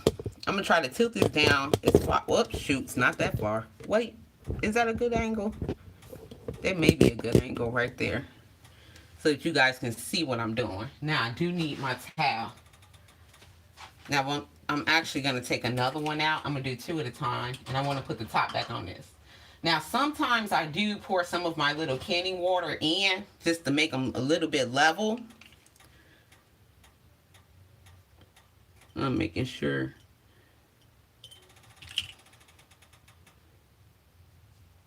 I thought there was something in my jar. I guess I'm hallucinating at this point. I swear I saw something in my jar. But anyway, let me put the top back on here. Miss Bev, since you're here, if I'm doing anything wrong, can you let me know? Let me rinse this again.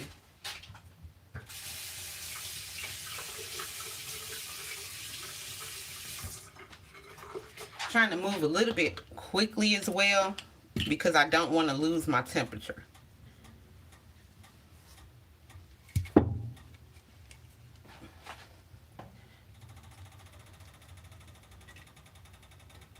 And you guys can see that.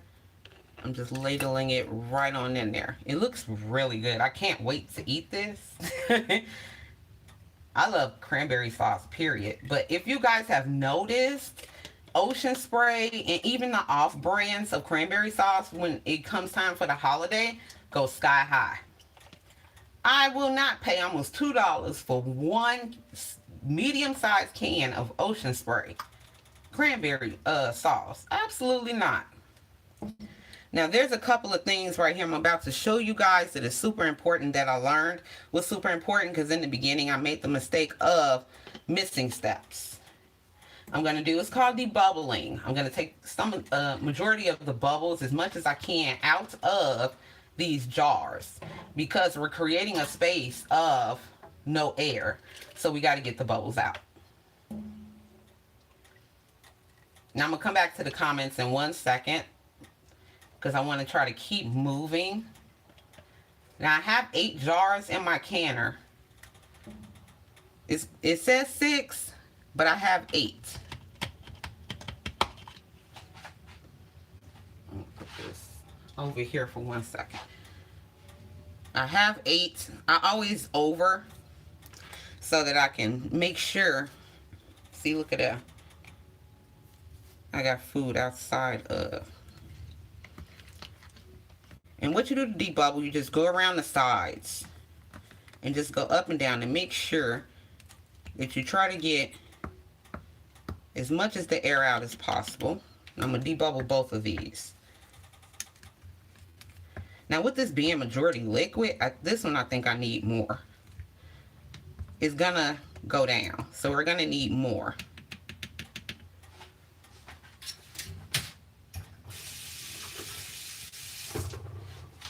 Just rinse it so it's not sticky. Now this is going to call for headspace of a 1/2 inch. So yeah, I'm really short on this one. Do I need my funnel? I'm better. Once you debubble, it goes down. And you're going to have to add just a tinge bit more. Make sure you have the proper headspace. Oh, everything's going to be sticky. Okay, that's about a good... Oh, I know that's not a 1/2 inch headspace. And plus, it went down a little bit when I debubbled it.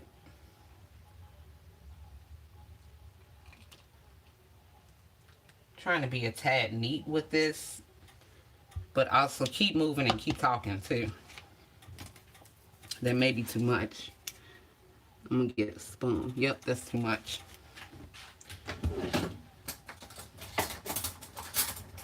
I'm gonna take a tablespoon.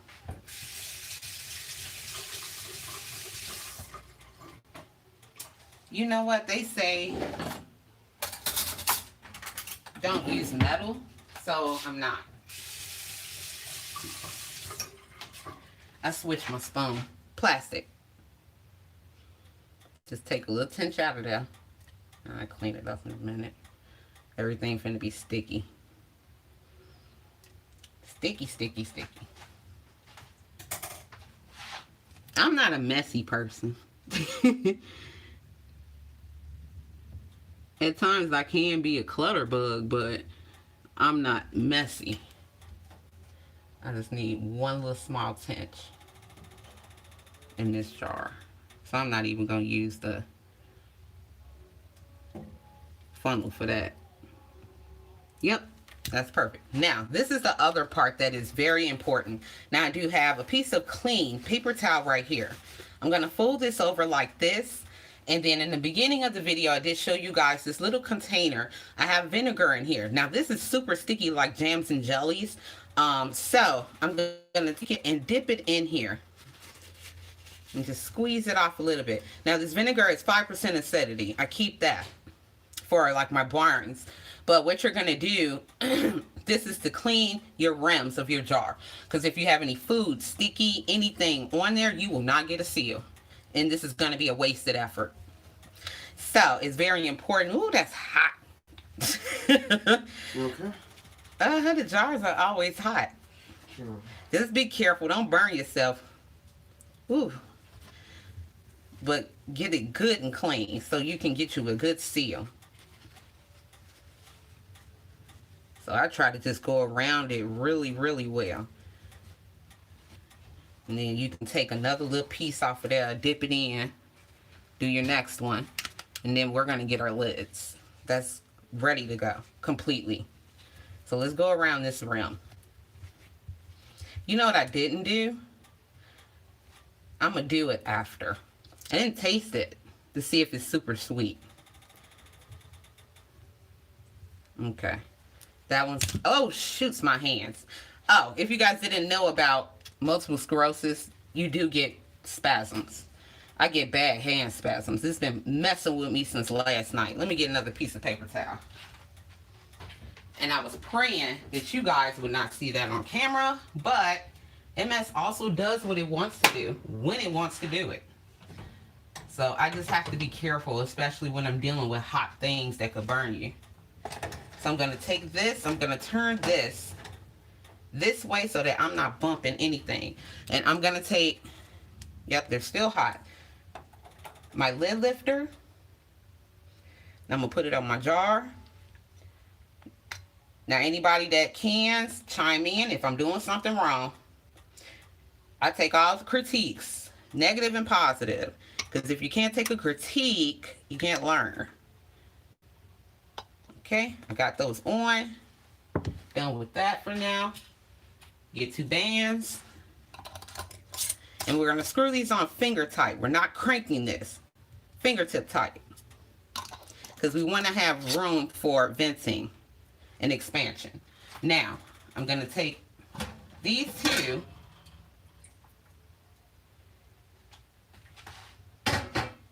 These are going in the canner. Here's my jar lifter right here, what I'm using, so I can stop touching this hot thing. And into my canning water it goes. Now, once I get a little bit further into jarring these up, I'm about to crank this up.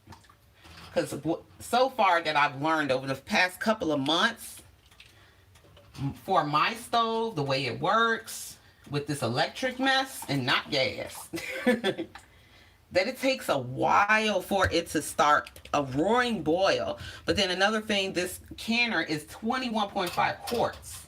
So that's a lot of water. So yeah, it's gonna take some time to get up to temperature. Like I said, it needs to be at 220 degrees. So actually, I'm finna pump this up right now because this is finna take a while. Because I had it on right under medium so that it can just be hot and then not boil. Because like I said earlier, you do not. Damien, what's up? Miss you cooking with your mom. Yes, it does. Thinking I'm gonna make. I'll come back in just a second. I just saw it flash up on the screen. Let me keep moving so that my stuff can stay at the same temperature. This does not look like it's gonna give me 6 pints. I only ended up with 4 pints of pineapple. But I got 8 in there. Now, Miss Bev, I asked her last time when I made my pineapple because I ended up having to use, I had read it online that you can use, just put water in your jars, hot water, and process if you do not have a full load. A full load is 8, I think about 9 pints. So I only ended up with 4. And I don't think this is going to give me 6. These are ball and curd jars. And this is their recipe. Give me that. So, from what I'm looking at, this looks like this is going to be, well, maybe 5.5. If I end up with a half, Thanksgiving is Thursday, that half will go in the refrigerator. I won't process it.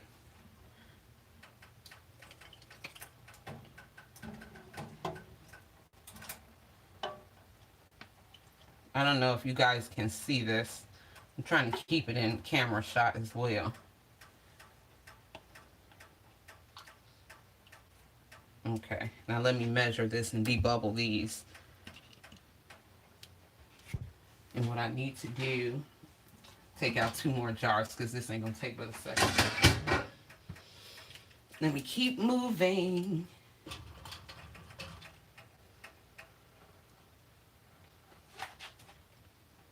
Let me put them right there.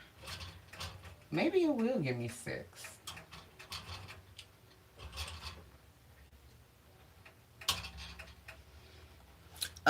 Oh yeah, what I was saying about Miss Bev for my pineapples.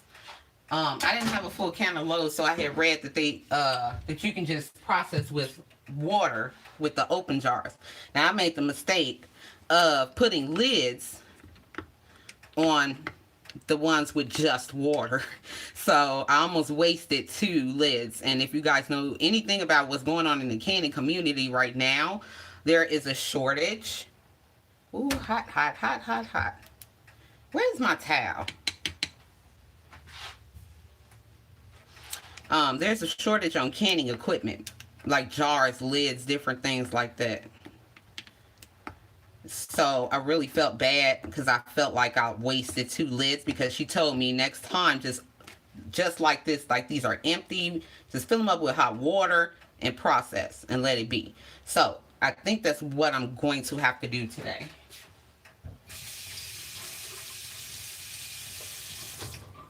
And I'm glad you guys are here with me and learning this as well. Yeah, I need more. Oh, Lord. Hot, hot, hot. Let me put just another little tension here. And I'm going to measure this again. Not sure if Miss Diana is here, Diana Carnes, in the Couponing as Finest Facebook group, because I learned a lot from her as well. Yeah, this needs a little bit more. I always make sure that you have the proper headspace. On them pineapples, I don't think I had a too little headspace.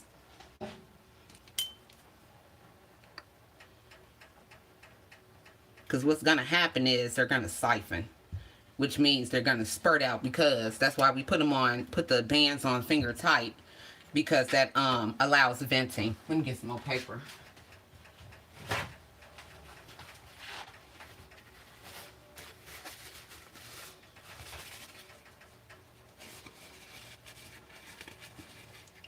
And if you don't have enough headspace, it's gonna just come out. And you're gonna have a canner full of whatever food you're processing. Ooh, Lord. Hot, hot. So this one is ready to go back in.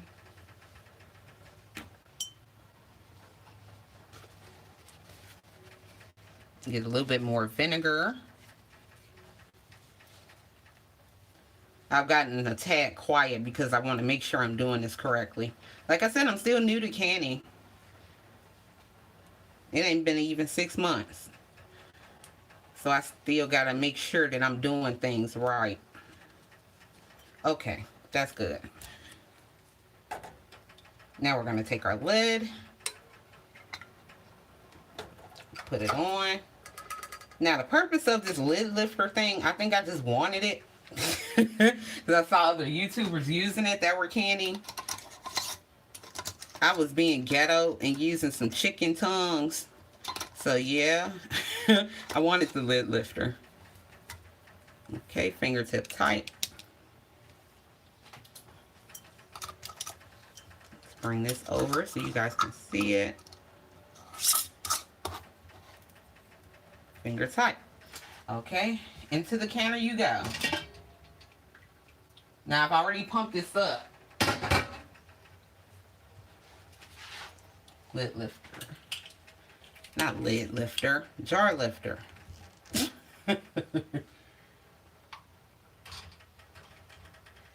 Okay, into the canner they go.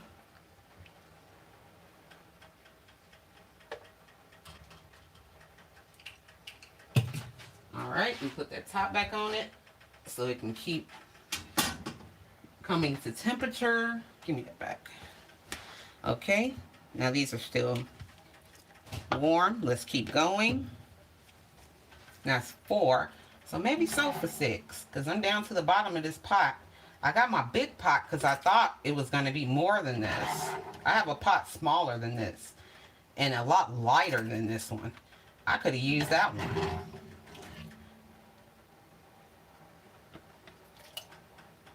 Oh, yeah.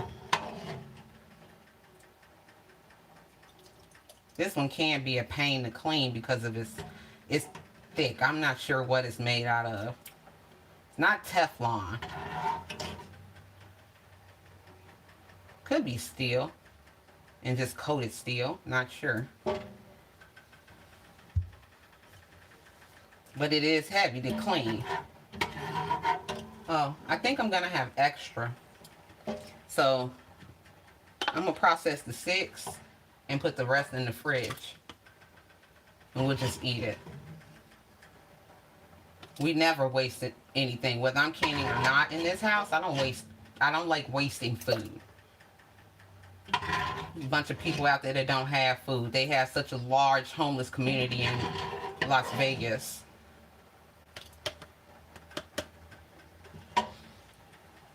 People would love to have it. So we do not waste food. I'm tilting this down so that I can get down in here because I'm not getting enough into my ladle.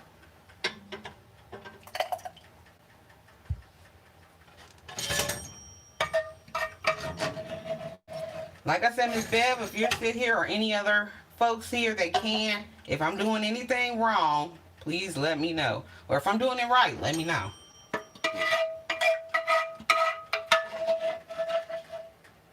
If you can't see, let me know. I think I got just enough to give me my headspace. I thought I had extra, never mind. No, I don't.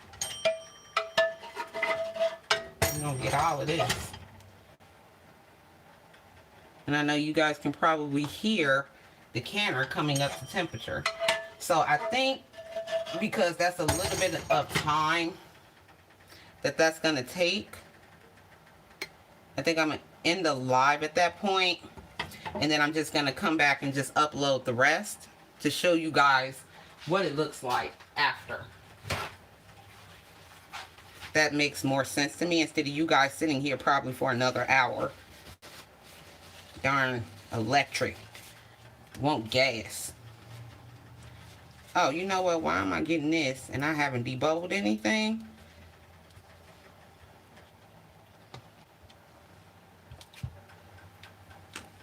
Make sure I get that done. First and foremost, get that done. Remeasure that headspace. And I'm just kind of going around it a bit because it's just cranberry sauce. Other stuff has more resistance. Like them pineapples I did have resistance. When you pack down cucumbers to make your pickles, jalapenos, different things like that, your chutney might be a little bit easier. Let me rinse that real quick.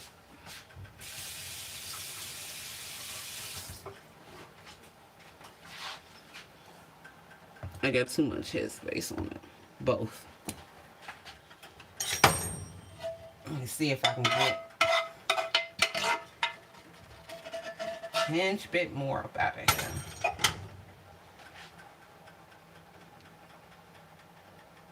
I don't think I can get any more, folks. Let me try my spoon.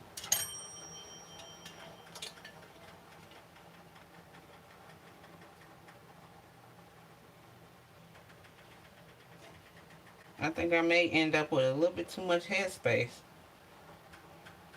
There is nothing left in this pot. And everything in my sink is sticky and red.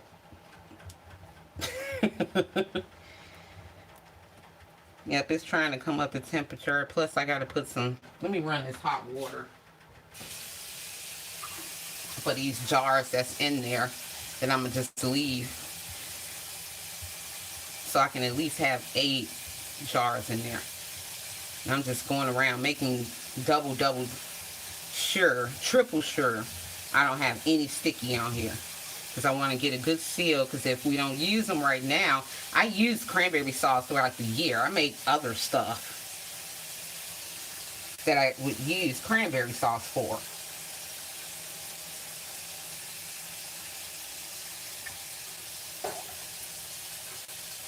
Okay, I got 2 extra lids in there. Like I said, I do a little bit extra just in case I end up with more than anticipated.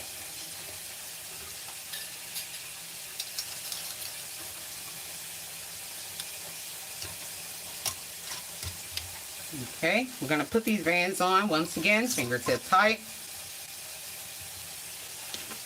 I'm going to get these in the canner, and I'm going to fill these last 2 jars here with water. Hot water. Remember, everything has to be the same temperature. Hot, hot, hot, hot. Or if you're cold, then cold, cold, cold. Even your can of water. And then bring it up to temperature.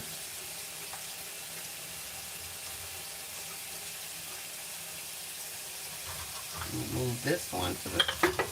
Oh, great.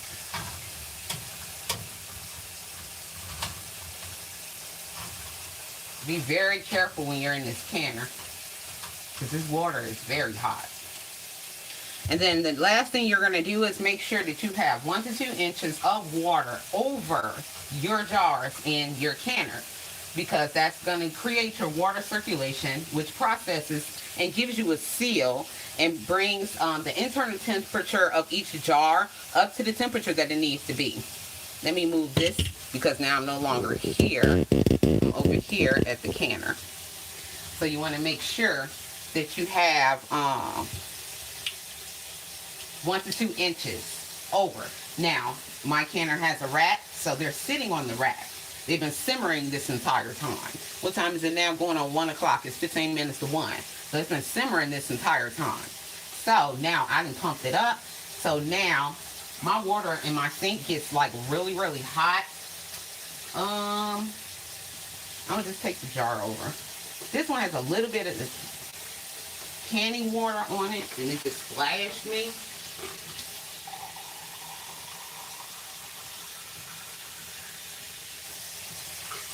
I just filled it to the rim.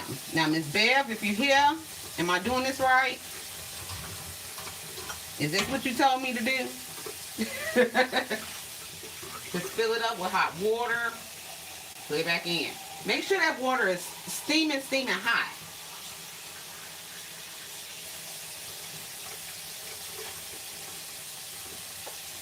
Don't put no cold water in here with hot jars. That jar is going to explode on you. If you've ever read that, that the jars explode, this, that, and the third, that's because everything isn't at the right temperature. I even go to as far as I turn off my air and let my house be hot. And I'll sit here sweating because I'm in Vegas. It's hot out here. And I'll be sweating so that when I take my jars out, my house is even warm. So I even take it to that extent. Okay, now let me cut this off. Now, what I'm going to do is I'm going to go ahead now. Some people do it now. Some people do it after it starts boiling. I'm doing it now because I want to check my water in my canner.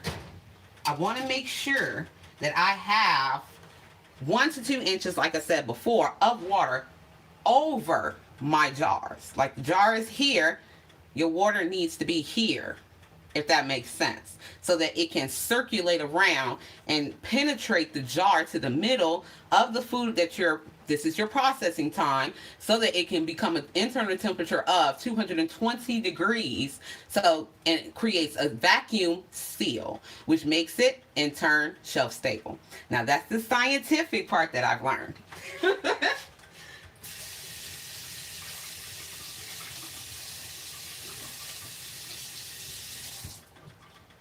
Now what I usually do is I'll take my debubbling tool and I'll stick it in here. Don't touch that water. Now I have nails. Now my water is here, so that's about 1 inch over, so that's fine. And if you need to pour water in here, make sure you have a pot or something of already boiling water. Remember, everything has to be the same temperature or you can create breakage. And if you don't have enough water, you'll have that extra, see, it's starting to bubble up now, but like I was saying, you will have that extra pot of water to bring it up to 1 to 2 inches above your jars, whether you're processing pints or quarts. or pints, half pints, quarts. There's one in the middle of pints and quarts I can't think of. But regardless of anything, especially quarts, which are your taller ones, which that's the ones I did for apple pie filling, which you're going to see tomorrow. I'll show it to you. They're about this tall. So my water needed to be up here to make sure it could circulate properly and penetrate through that jar to make it safe. So now it's starting to try to boil. This is the other part that I didn't know at first, but I had to learn. You need to make sure that your water in your canner, once your jars are in, is a roaring hard boil. Now, what I'm going to do is start my timer only at the point that it becomes a roaring hard boil. Do not start it before, or else it will not process correctly. Now, this is the other part I was going to tell you guys about that I talked about in the beginning with processing times. That I had to learn. Not all Facebook groups or online tell you that up front. I got to go cook dinner, but love what you're doing. Well, thank you so much, hon. Enjoy the rest of your day. You can watch the rest later. I'm going to probably, because I need to process this, I don't want to waste any more of you guys. Well, it's not a waste, but make this any longer. But I just want to say this part right here. And then I'm going to not go live, but I'll upload a video of what you need to do after. And how you need to let them set up to cool, which both of them, this live and also the uploaded version of the end process, you can always watch back as many times as you want to. That's the point of them. But as far as processing times, I want to say this right here that I had to learn and I couldn't find at first. When you are processing your foods, you have to take into consideration your altitude. What elevation are you currently sitting at? You can look it up on Google. If you go to the USDA website for food preservation, they have a tool on there for your altitude. And on freshpreserving.com, they have an altitude adjuster. There's thousands of them. You can use any one you want, but those are some of the approved ones. In the ball book that I just used for this recipe tells you altitude as well, and it has the adjuster. Now, if you are at sea level, you're at 0 or 500 feet. There is a specific time for that. Now, for me, I am in Las Vegas, so I am in elevation. I am past the Rocky Mountains, but I am close to the California mountains. So I am in a higher elevation of 2,039 feet exactly. So my process time in the book was 15 minutes. For every 1,000 feet of elevation, you have to add 5 minutes. So that means my processing time to make this food safe is 20 minutes. So I'm going to let these, once they hit that roaring boil, Google is going to, let me hush because she's going to interrupt. She know her name. She is going to do my timer for me. I don't use the app timers because they're inaccurate. I use my Google one. So I'm going to process, once it starts just that hard, you guys know what a roaring boil is, that water is going with all the bubbles and everything. That's a roaring hard boil. Once it gets to that point, I'm going to start my timer for 20 minutes. Once the 20 minutes is up, I'm going to take off. Now that part I'm going to upload for you guys. I'm going to take off the top and let it sit and raise up my rack. Let that sit for 5 minutes. At that point, you guys are going to start hearing the popping noise I was talking about from the lids. These are just extras I didn't need. I always like to have more than less. You're going to start hearing them pop, which means it has sealed. It is now shelf stable. So be on the lookout for that upload. Now, let me go ahead. Let me keep an eye on my water too, because I have to start my timer. I will have to end this live and stop this timer. We'll start the timer. Let me go ahead and check the comments and everything. It's amazing how our grandparents and great-grandparents knew how to do all this without all this modern technology. True indeed. But one thing that I also learned, because a lot of people do what's called inversion canning, oven canning. Those are part of rebel canning. When they do their tomatoes, they flip them upside down, the jar and everything like that. They do not process them. Now, the thing about that is that I had to learn and I read up on is that back in the day, those things were safe. But then their foods were also different. They were of a higher quality than our foods today, like our tomatoes and different things, they're different. Their acidity is different. The pH levels are different. So that means that they are no longer safe to not process. So the thing, we have to change the way that we do things according to how our foods are done. Now, if you have your own, I have a lot of people in my Facebook group that are on homesteads, and they have like a little mini ranch with chickens and roosters and cows, and they have their own giant garden, canning season, and all of that. Now, if that's the case, then yes, that probably is a safer method. You can probably not process if you have it that way. But I have to go to the store. I'm in the city. I'm in an apartment. I don't have that advantage. So I have to do it according to what's safe and through chemistry. I would prefer to do it that way. Living large with the Weeds fam. Have a great evening. You too, Miss Ingrid. Thanks for joining. You too. Okay, we'll watch it when I'm done. Wow, this is very informative. Thank you, Miss Stacy. Have fun with the grandbaby. See you later, Miss Anita. Have a good one, everyone who had to bump out. Looks like fun. Have to start canning. Enjoyed your video. Gotta go. Grandbabies time. All three girls love my grandbabies. Well, hello to your grandbabies. And I hope you guys are having a ball on this Sunday. I'm learning so much. Glad I didn't miss it. I'm gonna go back and I'm talk to you guys. In the comments. I always read the comments and I always talk to you guys. But this needs to come up to temperature so I can get these processed, because this is our food. I got to clean up all this red. I didn't let it boil over a little bit. I caught it though. Oh, you guys can probably see that thing. Oh, that's another thing. When you open this, open it away from you. Because if you open it towards you, all the steam is going to go in your face. And that's whether you're water bath canning or pressure canning. No, I do not pressure can. Not yet. I'm new. I haven't learned that. Well, I've learned it, I'll say. But I haven't executed it yet. I don't have a pressure canner. Those things are expensive. So I would love that as a Christmas gift or a New Year's gift, a pressure canner. I want the all-American one that if we end up in an apocalypse, I can get in it and close the top. And I'll survive right with the roaches. That's what that thing, they said roaches can survive an apocalypse. That's why I said that. It'll be me and the roaches. That's gross. But that thing does look like that. It looks like a bomb shelter on your stove. It's so thick and heavy, but I want it. Not kidding. And it's like $300 to $500 to $1,000. But you can pass it on. It's an heirloom. It's something that you would keep forever. People said they bought one. They've been canning for 50, 60 years and have never bought another one. So I think it's worth this investment, and it'll pay for itself and give you a return from having shelf-stable food. We're in the second wave of the pandemic. So what are we going to do? So I'm canning. The only thing I'm not doing is dehydrating, because I don't have a dehydrator at this time. But what I found out is I'm in Vegas, so my sun is severely hot and strong. I could have set it on the table and let the sun do it. I didn't think about that, but I promise you, if I don't get a dehydrator soon, that'll be something I do and give a try. It's worth a try. Okay, guys, I'm gonna go ahead and end this live, and then I'm on the lookout for an upload, maybe within the next 30 minutes or so, or 20 minutes, obviously. And I'm going to show you guys what to do after this, because I don't want you guys to have to sit here for this entire time while this comes to temperature, then has to process, which steam and everything starts percolating and coming out of this thing like a tea kettle. But I can't show all of that part, but I'm going to show what you're supposed to do after that, and what happens.